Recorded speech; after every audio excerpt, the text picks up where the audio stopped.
మరికొద్దిసేపట్లో parliament వర్షాకాల సమావేశాలు ప్రారంభం కానున్నాయి. తొలి రోజైన ఈ రోజే 2 సంచలన బిల్లులు సభ ముందుకు రాబోతున్నాయి.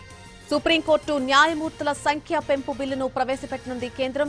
సుప్రీంకోర్టు న్యాయమూర్తుల సంఖ్యను 33 నుంచి 37కు పెంచుతూ బిల్లు తయారు చేసింది. అలాగే వందే మాతరం గేయానికి జాతీయ గీతం జనగణమనతో సమానంగా అధికారిక హోదా కల్పిస్తూ బిల్లు రూపొందించింది. గేయానికి అవమానం కలిగిస్తే క్రిమినల్ నేరంగా పరిగణించేలాగా రూపొందించిన అమెండ్మెంట్ బిల్లు కేంద్ర హోంమంత్రి అమిత్ షా సభలో ప్రవేశపెట్టనున్నారు.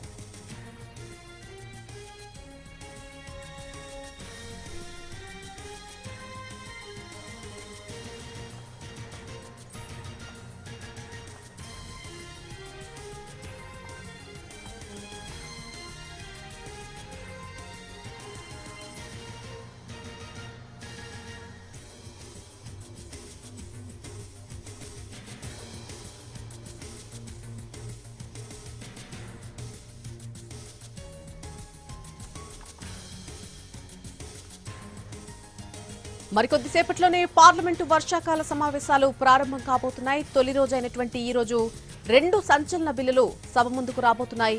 సుప్రీంకోర్టు న్యాయమూర్తుల సంఖ్య పెంపు బిల్లును కేంద్రం ప్రవేశపెట్టనుంది.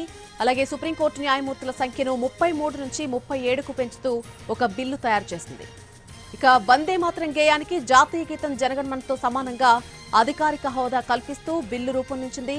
గేయానికి అవమానం కలిగిస్తే క్రిమినల్ నేరంగా పరిగణించేలాగా రూపొందించిన అమెండ్మెంట్ బిల్లు కేంద్ర హోంమంత్రి అమిత్ షా సభలో ప్రవేశపెట్టబోతున్నారు.